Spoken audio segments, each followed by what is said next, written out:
Si eres una mujer que quiere cambiar drásticamente su vida, la relación consigo misma y los demás, sanar emocional, mental y físicamente, sentirse poderosa y tener más abundancia y prosperidad, este podcast es para ti. Aquí encontrarás enseñanzas, inspiración y herramientas que necesitas para crear una vida que ames, aunque no tengas idea cómo hacerlo o lo hayas intentado todo. Bienvenida a Yo Vivo Consciente Podcast. Soy Claudia Lowick Russell, coach psicoespiritual y experta en transformación y poder personal. Creo que nos han enseñado a quedarnos en un lugar infantil y débil que ya no nos sirve. Es hora de convertirte en la mujer adulta, poderosa y consciente que cambia su realidad y la del mundo entero. Empecemos.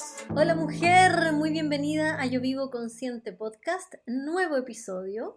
Y hoy quiero empezar de una forma diferente porque este día en el que estás... Bueno, no sé si estás escuchando esto en el mismo día en que lo publico, pero el día en el que se está publicando este episodio es 11 de diciembre de 2023. Un día muy importante porque es el cumpleaños de mi querida madre, a la que le debo la vida. Así que su nacimiento también es parte de mi nacimiento. Su nacimiento es el origen, el comienzo de este podcast. Si ella no hubiera nacido, yo no estaría aquí y tú no estarías escuchando esto.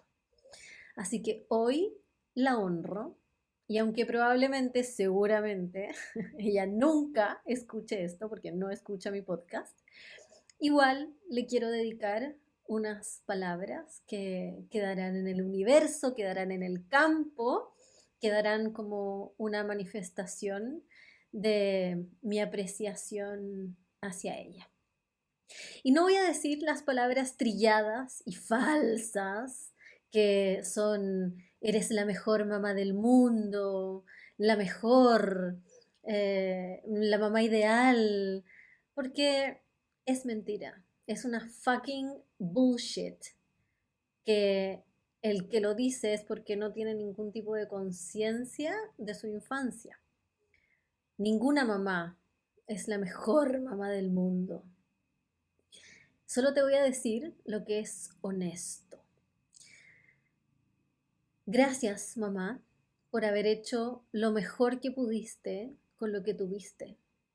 Gracias por haberte quedado y haber estado de la forma en que supiste estar. Gracias por ser exactamente como fuiste en mi infancia y como eres hoy. Porque si hubieras sido diferente, yo no sería como soy. Y hoy me amo tal cual soy.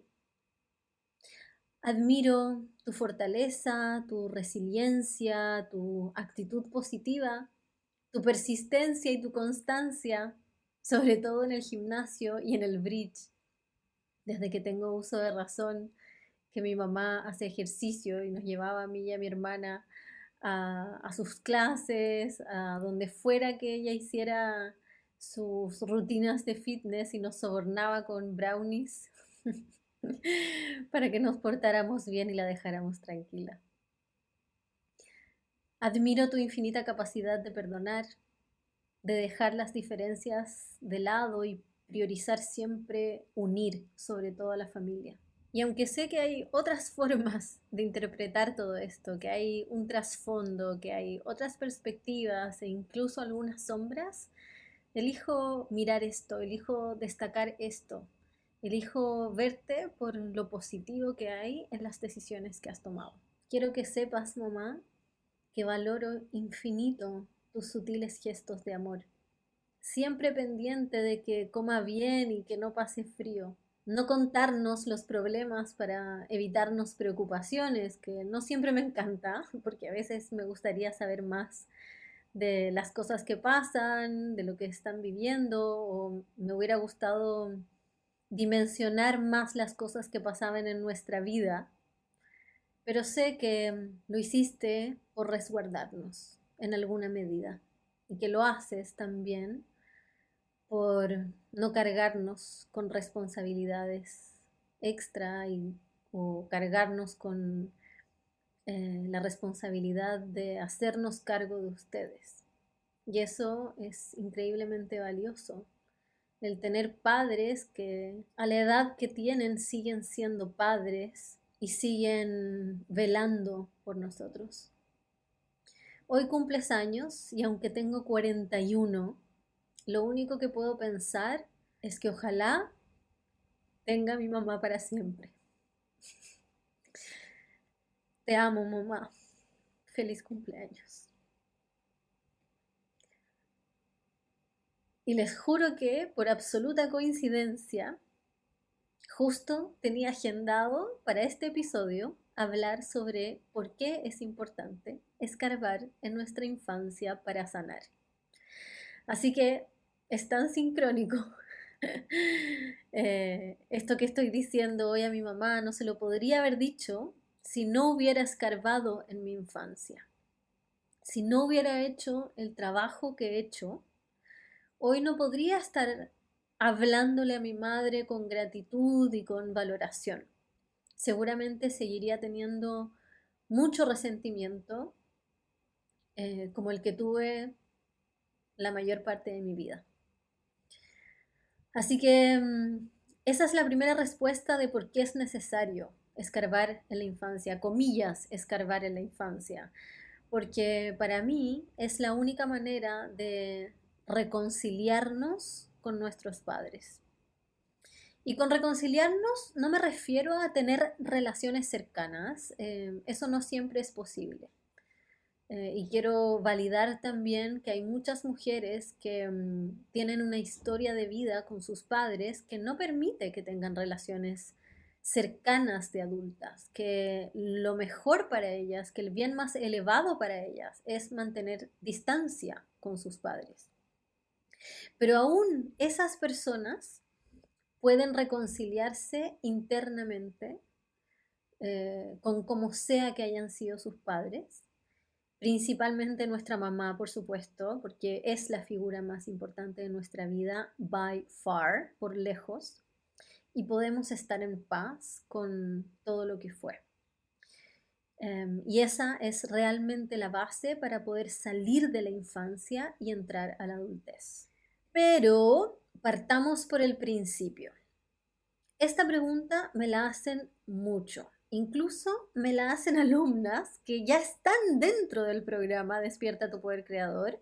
Ya estamos metidas en el proceso, estamos metiendo las manos en la masa y de repente en la mitad de todo este proceso salta esta pregunta: ¿por qué? ¿Por qué tengo que hacer esto? ¿Por qué me tengo que meter ahí? Hay mucha resistencia. Y pasa mucho también con las personas que han pasado por psicoterapia, donde supuestamente han, comillas, trabajado su infancia, pero como no les resolvió nada, creen que no sirve, creen que no tiene sentido, que ya en verdad no se saca nada con hacerlo.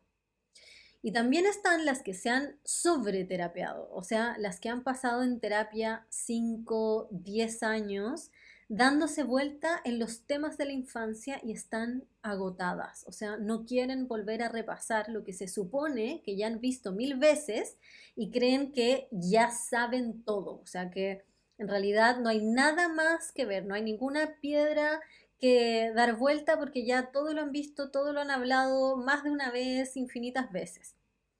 Y también tenemos otro grupo de personas que dicen que meterse en la infancia, que ir al pasado, no sirve de nada.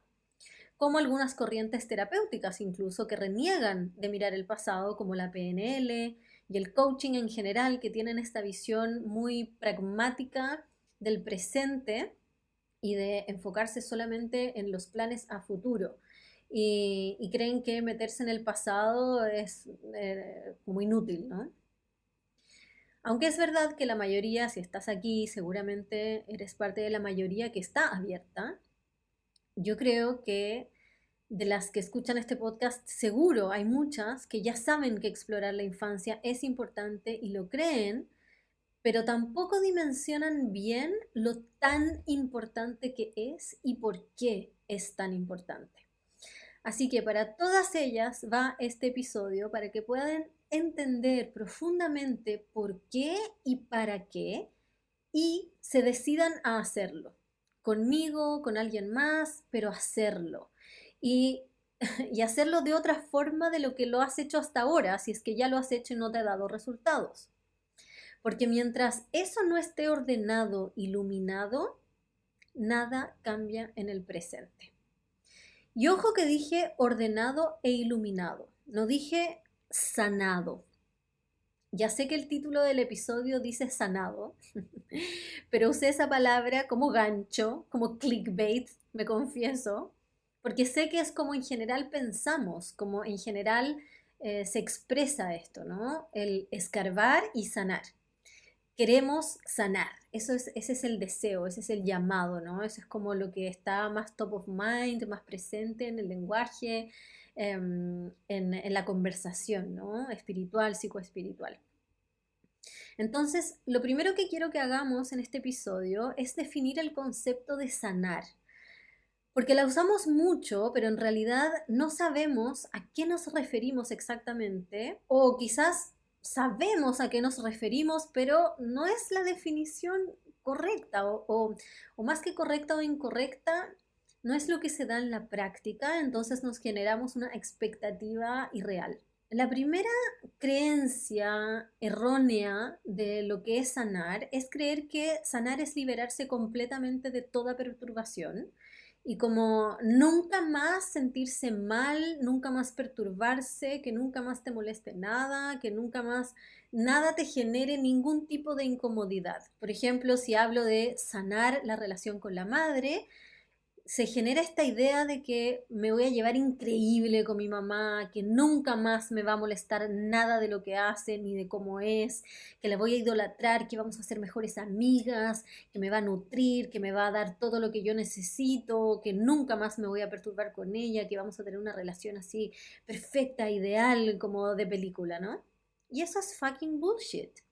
Esa idea crea una expectativa irreal que genera demasiada frustración, primero, y esto de verse a sí misma como quebrada porque eso no pasa. En el fondo, como no logro eso, de tener esta relación idílica, ideal, perfecta, maravillosa con mi mamá, que la amo de todo corazón y creo que es lo máximo y creo que es la mejor del mundo y creo que es la mejor mamá. Y nos contamos las cosas y cuando yo le digo algo me responde lo perfecto que yo necesitaba en ese momento. Como eso no pasa, entonces tengo que seguir sanando. Tengo algo más quebrado en mí. Hay algo mal en mí que no logro sanar la relación con mi madre. Y como sanar es la meta y aún no logro la meta, tengo que seguir buscando y entro en este ciclo eterno de búsqueda sin nunca encontrar.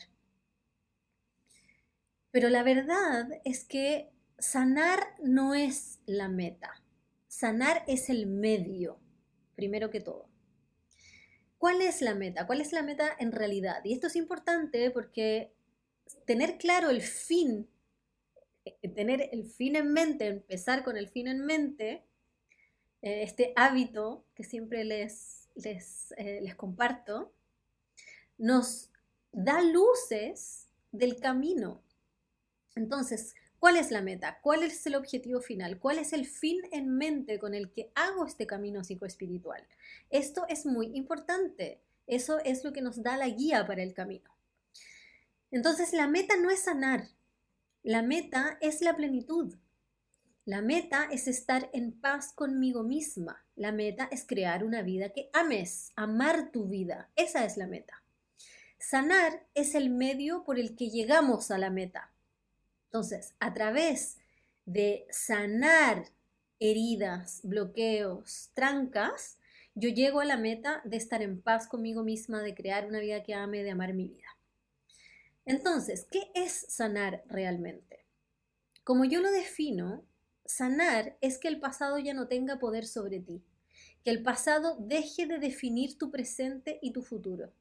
Que puedas estar en paz aquí y ahora con todo lo que ha pasado en tu vida, lo que no ha pasado, lo que te ha hecho y lo que tú has hecho y lo que no. Imagínate una herida. Si yo me hago un corte y esa herida está sanando, esa herida me duele. Esa herida es como que me molesta, no me permite caminar, hay pus, tengo que estar constantemente pendiente de esa herida, sanándola, limpiándola, eternamente. Pero si esa herida sana, puede dejar una cicatriz, incluso me puede picar de vez en cuando. Pero voy a decir que esa herida no ha sanado. No, sanó, solo que quedaron un par de consecuencias permanentes. Igual sigue sanada esa herida. Eso es todo. Cerrar las heridas, aunque queden algunos residuos, algunas consecuencias de la herida original. Cerrar la herida sangrante y el dolor inmovilizante y el pus y las llagas que me hacen tener que estar pendiente 24/7. Sanar eso y poder estar en paz con que, ok, hay una cicatriz ahí que me pica de vez en cuando. Y para estar en paz no es necesario cambiar el pasado. No es necesario que las personas cambien tampoco en el presente. No es necesario que sean diferentes. No es necesario que te pidan perdón. No es necesario que te gusten ni siquiera. Ni siquiera es necesario que te caigan bien. Sí es necesario entender el pasado, aprender del pasado, aceptar el pasado y aceptar las cosas como son hoy. Vamos a revisar cada uno de esos pasos, pero quiero graficártelo con un ejemplo. Este ejemplo es de una clienta que me permitió compartirlo. Esta es una de mis clientas del programa de Despierta tu Poder Creador. Voy a mantener su nombre confidencial, pero ella entró al programa a DTPC porque, como todas, tenía este sentimiento de insatisfacción con la vida, baja autoestima. A pesar de ser bastante exitosa bajo los estándares tradicionales, o sea, lo profesional, inteligente, buena pega, buen trabajo, en el sentido de que ganaba bien, no tenía problemas de plata, de afuera parecía una persona resuelta, ¿no? Sin embargo, tras bambalinas se escondía ansiedad de alta funcionalidad. Eso significa que podía hacer todo en su vida. Se levantaba, iba a trabajar, iba a reuniones, iba al gimnasio, iba a reuniones sociales, hacía todo, pero todo esto lo hacía con un alto nivel de ansiedad que ella, por supuesto, escondía, reprimía, nadie se daba cuenta, pero estaba constantemente presente en ella. Mucha inseguridad, se tendía a comparar mucho, le importaba demasiado la opinión de los demás, estaba constantemente pendiente de qué van a decir los demás, qué van a opinar de mí, qué es lo que les va a gustar. También tenía mucha vergüenza de exponerse, miedo a la humillación y que por supuesto nadie se daba cuenta de esto porque ella se mostraba muy segura socialmente. ¿Cómo lo lograba? Bueno, una historia que no me es lejana, mucho alcohol, que la llevaba a otras circunstancias que le potenciaban la ansiedad, como hacer cosas de las que se arrepentía, involucrarse con hombres sin realmente desearlo conscientemente. Le afectaba también en su cuerpo porque con el bajón le bajaba por darse atracones, entonces estaba en un peso que no le acomodaba. Había hecho terapia, mucha terapia, años de terapia, pero no habían mirado mucho su infancia porque había sido, entre comillas, normal, ¿no? Salvo por un episodio que ella recordaba muy vívidamente de un abuso que no llegó a mayores, en el fondo no fue una violación propiamente tal, aunque sí había sido, por supuesto, fuerte para ella como niña, lo recordaba muy gráficamente, pero eso era lo único que ella podía identificar como algo traumático. Fuera de eso, su infancia había sido feliz. Para ella ese era su discurso, entonces ningún terapeuta se había dado el tiempo ni había ocupado más energía en explorar más su infancia, porque su infancia había sido feliz y normal, y bastaba con revisar este pequeño episodio de abuso a lo que se le atribuía básicamente todos sus problemas. No había avanzado mucho con la terapia. Sí le ayudaba a desahogarse, la terapeuta le daba algunos consejos que le servían, se sentía escuchada, pero después de años así y en el fondo con los mismos síntomas, sintiéndose igual, con las mismas trancas, los mismos conflictos, con una sensación de estancamiento, como que nada cambiaba realmente, este sentimiento de insatisfacción incluso crecía, hasta que ya lo podía incluso definir como una depresión funcional, básicamente. O sea, no sé ni siquiera si es que eso es un término aprobado por la psicología, pero yo le llamo depresión funcional a lo mismo que es como la ansiedad de alta funcionalidad. Es como estás deprimida, es decir, estás completamente desconectada de la vida, no tienes ninguna sensación de entusiasmo, nada te motiva, nada te despierta, nada te entusiasma. Sin embargo, vives, haces lo que tienes que hacer y vas a trabajar igual, no te quedas en cama todo el día. Eso es lo que yo llamo una depresión funcional. Entonces, cuando ya estaba en ese lugar, empezó a buscar otras cosas. O le empezaron a llegar también estos mensajes más espirituales y así es como llegó a mí, ¿no? A través de Instagram. No recuerdo si es que ella la recomendó una amiga, parece. No sé, no me acuerdo. Bueno, entonces a ella le empezó a hacer mucho sentido lo que yo compartía. Esto fue antes del podcast, esto es una alumna antigua del año pasado, pero enganchó con mi historia porque había varias cosas parecidas a mi historia, como el tema del alcohol, la vergüenza encubierta, el sentimiento de insatisfacción, mucha procrastinación también, se me había olvidado ese gran pequeño detalle. Me acuerdo que eso era full tema para ella también, como lo era para mí, esto de no poder ser constante con nada. Así que nada, se sintió tan identificada con mi historia y se sintió como validada en lo que le pasaba, de que eso era algo importante y algo a lo que había que dedicarse, algo que había que afrontar y que no era normal, ¿no? Porque también pasa esto que se ve ese estado como la normalidad, como que si puedes hacer todas esas cosas y funcionas y vives, está todo bien, ¿no? Entonces no hay nada mucho más que hacer. Entonces al escuchar mi mensaje se dio cuenta que en realidad no tenía que seguir viviendo así y así que entró al programa. Y cuando empezamos la etapa de explorar o, comillas, escarbar en la infancia, estaba bien escéptica ella, como sintiendo que esa etapa no era para ella, que ahí no iba a encontrar nada porque su infancia había sido súper feliz y su mamá era la mejor y su familia era ideal y nunca le había faltado nada y siempre había tenido todo y era privilegiada, entonces no podía ser. De hecho, nos reímos porque la primera semana hablábamos por WhatsApp cuando entramos en este módulo y yo le preguntaba cómo iba con el proceso, ella estaba súper relajada, o sea, me respondía puras cosas buenas de su infancia, solo tenía recuerdos positivos, lindas navidades, lindos cumpleaños, todo nice. Yo, por supuesto, que sabía que eso era imposible. Yo sabía que eso no era como ella lo estaba relatando, simplemente porque es imposible que un ser humano viva en la adultez con los síntomas que ella tenía, ansiedad, baja autoestima, alcoholismo social, desorden alimenticio, y que su infancia haya sido ideal y perfecta. O sea, es imposible. Entonces yo pacientemente la dejé continuar con su proceso y seguía haciéndole preguntas y el proceso mismo también la fue guiando a profundizar estratégicamente hacia los lugares que tenía que mirar para ver la realidad de su infancia. Y entonces empezaron a aparecer ciertos elementos que nos daban luces, ¿no? Cosas tan sencillas que en general se pasan por alto, como que la mamá trabajaba, era doctora y trabajaba mucho. Trabajaba por turnos, entonces estaba días completos fuera de la casa, en horarios rarísimos.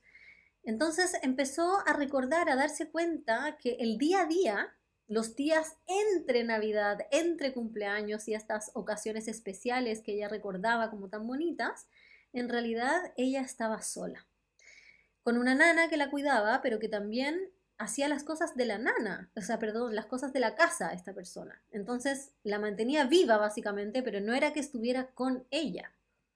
Entonces se dio cuenta que este episodio de abuso, por ejemplo, había podido ocurrir porque nadie estaba pendiente de ella. Ella estaba muy sola y muy vulnerable. Recordó que muchas veces no quería dormirse esperando que llegara su mamá, pero muchas veces no se daba cuenta y se dormía y no la alcanzaba a ver. Y cuando despertaba se sentía muy triste porque pensaba que era su culpa. Apareció el elemento de que a pesar de que se llevaba muy bien con su mamá en la adultez, Le costaba decirle te quiero, le costaba decirle te amo, le costaba tocarla, abrazarla. Y no recordaba la última vez que su mamá se lo había dicho a ella. De hecho, no recordaba ninguna vez que su mamá le haya dicho te amo, ni en su infancia ni en su adultez. Apareció la emoción de la vergüenza en los parques de juegos, que recordó que siempre iba sola, que siempre estaba sola y que se sentía muy incómoda con otros niños y se sentía muy avergonzada y claro, ahora de adulta le podía poner la etiqueta de vergüenza, pero en ese momento ella no sabía lo que sentía, solamente sabía que no le gustaba acercarse a otros niños y que tendía a aislarse.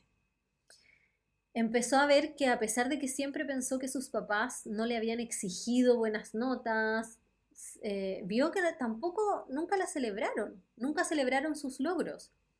Entonces, de alguna forma, creyó que si le iba mejor, les iba a dar en el gusto y le iban a celebrar. Y entonces empezó esta obsesión por sacarse muy buenas notas que le empezó a generar mucha ansiedad por ser mejor, por ser la mejor, por sacar el 7.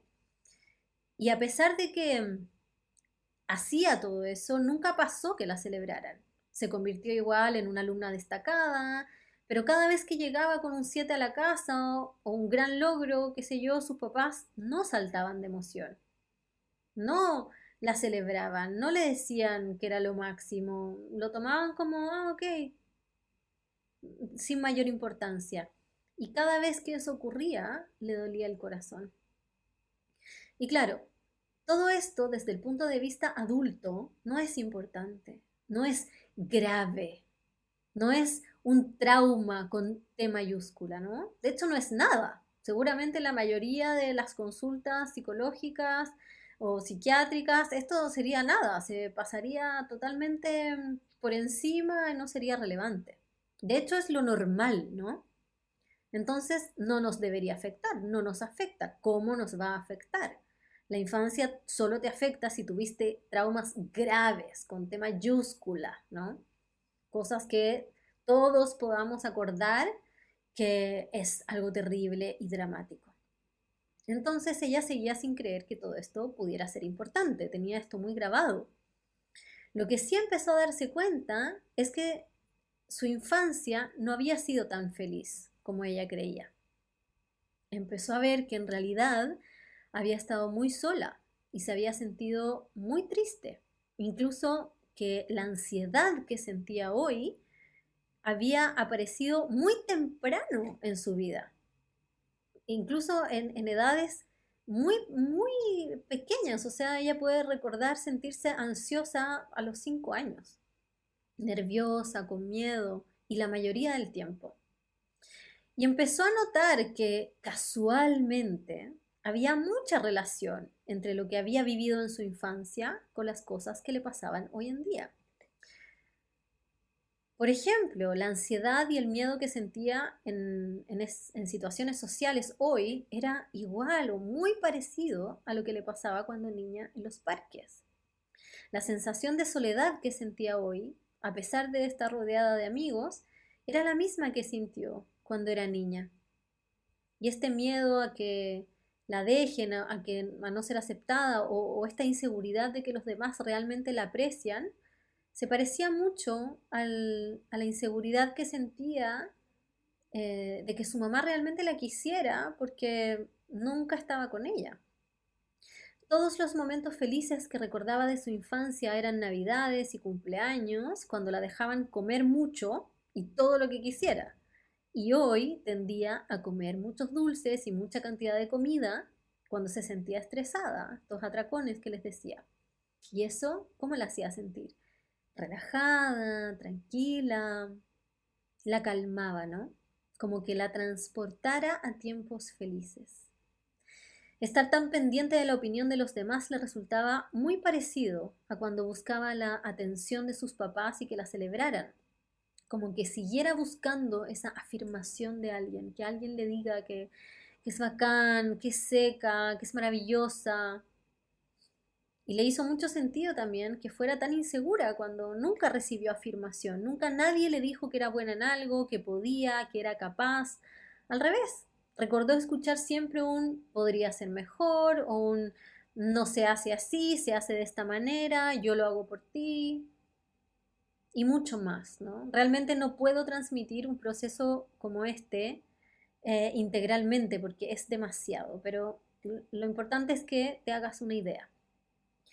Entonces, entendió mucho, mucho mejor su pasado, pudo ver las cosas como realmente habían sido, ya no era una nebulosa desordenada, sino que todo hacía más sentido, todo era lógico. Pudo ponerle palabras a lo que había vivido y lo que había sentido, pudo entenderse a sí misma en la realidad de la niña que fue. Y desde ahí entender que el juicio de que no era grave o no era importante no era verdad, porque desde la perspectiva de la niña, el dolor, la soledad, el sentimiento de rechazo, de insuficiencia, fue muy real y muy intenso. Y en el mundo de la niña, que no tiene parámetros de comparación, sus sentimientos, sus emociones son igualmente intensas por esas, comillas, pequeñas cosas que juzgamos de los adultos como las grandes cosas que juzgamos los adultos. Porque todas son vulnerabilidad, todas son soledad, todas son abandono. Luego pudo darse cuenta de lo que inconscientemente había llevado todo eso a significar. Se dio cuenta que en alguna medida había creído que ella era rara, que había algo malo en ella, porque nadie quería estar con ella, incluida su mamá, que nunca estaba, y que solo se acercaban para hacerle daño, el abuso. Natural que le diera ansiedad, el contacto social y necesitara algo que le ayudara a relajarse, como el alcohol. Y también esto de que le resultara mucho más cómodo tener sexo casual, inconscientemente por supuesto, porque en ese escenario no tenía que abrirse, ni siquiera estaba presente, no tenía que dejarse ver, nadie la veía, que era a lo que ella estaba muy acostumbrada, ¿no? Era la normalidad no ser vista, ser pasada por alto, no tener un vínculo profundo. Y también hacía todo el sentido del mundo que cuando más se sentía sola, vacía, estresada, acudiera a la comida y que eso la relajara, la calmara y en alguna medida sentía que estaba recibiendo amor y paz. Que sus papás no la celebraran significaba que ella no era suficiente y tenía que ser mejor, hacer todo mejor, no equivocarse nunca, ser lo más perfecta posible. Y eso la tenía agotada. Contribuía a su ansiedad también y al estrés, por supuesto. Y eso la llevaba a buscar paz y amor en la comida. O sea, todo este círculo vicioso. Y se dio cuenta que creía que el abuso que había vivido había sido su culpa y que tenía que castigarse de alguna forma con esa culpa. O sea, la culpa termina siendo un autocastigo porque me siento mal por lo que yo hice que fue mi culpa y sentirme mal es el castigo, ¿no? Entonces me siento mala persona porque si es que me perdono, si es que no es mi responsabilidad, entonces ya no me tengo que sentir mal y si no me siento mal por eso que pasó, que fue tan malo, entonces soy buena persona. Entonces no soy buena persona, soy mala persona. A través del proceso de TPC, con todo lo que aprenden, lo que van recibiendo en el programa y las técnicas que ocupamos, ella empezó a cuestionarse todo eso. Pudo resignificar, pero de corazón, de raíz, no de la boca para afuera, sino que realmente pudo entender todas esas circunstancias y pensamientos y creencias desde otra perspectiva y darse cuenta que nada había sido como ella creía y que nada significaba lo que ella lo había llevado a significar desde la pequeña conciencia que tenía en su infancia. Y también pudo ver que como ella era, su personalidad, su forma de ser, no era casualidad y tampoco era ella, sino que todo esto, todas estas características de nuestra personalidad, de nuestro ego, de nuestra máscara, eran una consecuencia de lo que había vivido y de cómo había aprendido a sobrevivir y adaptarse a su entorno. Y por lo tanto, que podía cambiar cualquier cosa que ella quisiera, porque nada era ella. Ella podía elegir cuáles de esas características quería mantener, cuáles quería cambiar, cuáles quería soltar. Y así pudo tomar los aprendizajes correctos. Y con correctos me refiero a los que le suman en su vida adulta hoy, a los que le permiten que su vida sea mejor, no peor. Gracias a eso, a encontrarle un sentido profundo al pasado, pudo aceptar completamente e incluso agradecerlo, tal como fue. Y esa tranquilidad interior te lleva inevitablemente, y llevó a ella inevitablemente, a aceptar también el presente. Ya libre de autocastigo, libre de vergüenza, ya no viéndose como quebrada, sino que viendo que todo lo que hacía era perfecto y correcto y coherente, todo tenía sentido, todo podía unirse y que ahora podía tomar mejores decisiones, más conscientes, desde este nuevo nivel de conciencia. Ese es un ejemplo, un caso práctico, súper general, pero que grafica la importancia de ir a nuestro pasado. Y te voy a dar otro ejemplo más específico y más puntual, y me voy a usar a mí misma para poder hacerlo. Y mi caso es que yo toda la vida, de grande incluso, me sentía como, como que yo era mala en alguna medida, como que había maldad en mí.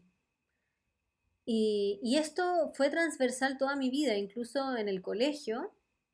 Estuve condicional toda mi vida en el colegio y yo de verdad que ahora ni siquiera entiendo tanto por qué, porque nunca hice nada terrible, o sea, tenía compañeros que hacían cosas mucho peores que yo, pero no sé por qué a mí siempre me etiquetaron y me catalogaron como la mala, la terrible, la mal portada, y yo realmente no me portaba tan mal.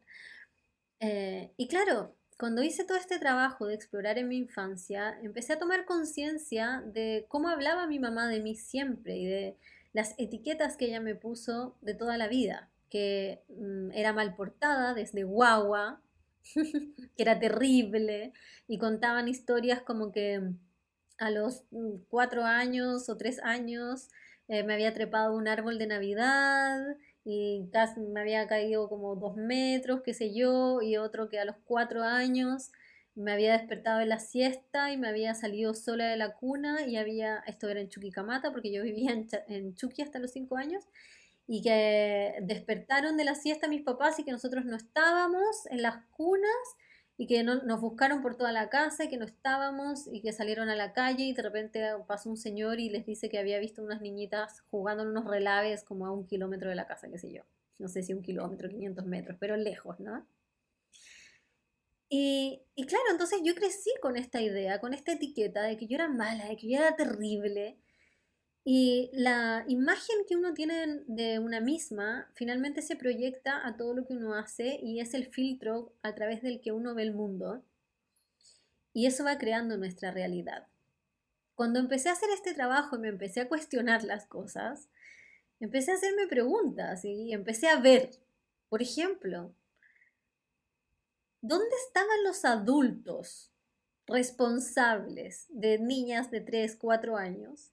Que estas niñas tienen el tiempo para treparse un árbol de Navidad o para salirse de la cuna, caminar a la puerta de entrada, abrir la puerta, salir de la casa y caminar 500 metros.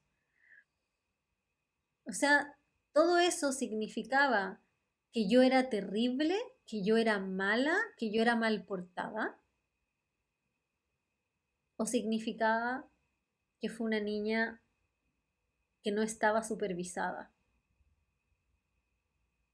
Y ahí me di cuenta que en realidad nunca fui terrible. Y desapareció completamente este sentimiento interno de maldad, ¿no? Y que era algo que yo escondía, por supuesto, no es que se lo hubiera estado contando a todo el mundo todo el tiempo, oye, en realidad me siento mala, no. Y muchas veces ni siquiera yo era tan consciente, sino que lo fui haciendo consciente a medida que fui haciendo mi trabajo interior. Me di cuenta que esto era algo que estaba dentro de mí, que se presentaba en muchas cosas, incluso en esto de tomar alcohol, porque era una forma como de callar esa parte, de evadirme de esa parte, de ser aún más un personaje para esconder esta parte malvada que había dentro de mí. Y el no dejarme ver, porque si es que me conocen mucho, se van a dar cuenta que en realidad, en el fondo, lo profundo, soy mala, soy terrible. Y eso, gracias al trabajo interior, gracias a, comillas, escarbar en mi infancia, entender mi infancia, desarmar el puzzle mal hecho que tenía y volver a armarlo correctamente, desapareció por completo. Entonces, ¿qué te quiero transmitir con esto? Que en la infancia es donde se instala la forma en que vemos el mundo y más importante que eso, la forma en que me veo a mí misma, la forma en que te ves a ti misma. Mientras no, comillas, escarbas en tu infancia, no puedes tomar conciencia de cuál es esa forma que se instaló porque es muy inconsciente. Hoy no puedes ver cuál es ese filtro porque lo asumes como la realidad. Es como es lo que es como tratar de verte el ojo. No puedes porque está demasiado cerca y como no lo ves, no lo puedes cuestionar. Y si no lo puedes cuestionar, no lo puedes cambiar. Cuando vas a la infancia, no solo a escarbar, entonces quiero que también cambiemos este lenguaje porque muchas personas lo usan, pero no se trata solamente de escarbar, sino que se trata de mirar desde otra perspectiva. Entonces, cuando vas a la infancia a mirar desde otra perspectiva, puedes cuestionar todas tus estructuras inconscientes, puedes desarmar lo que ya no te sirve, puedes actualizarte y volver a armar de una nueva forma este puzzle, este filtro, ¿no? De una forma más constructiva para tu realidad actual, para tus deseos actuales, para lo que quieres vivir hoy.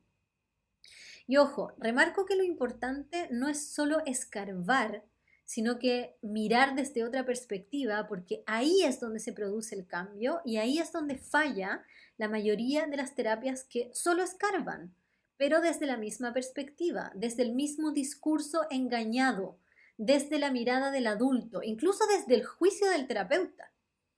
Porque he tenido muchos casos de alumnas que me han contado en nuestra terapia cómo el terapeuta la juzgó por cosas que pasaron en su infancia y la hizo sentir más culpable y le puso más etiquetas de las que ella ya traía. Y eso es gravísimo, o sea, eso es retraumatizar a alguien y eso pasa mucho.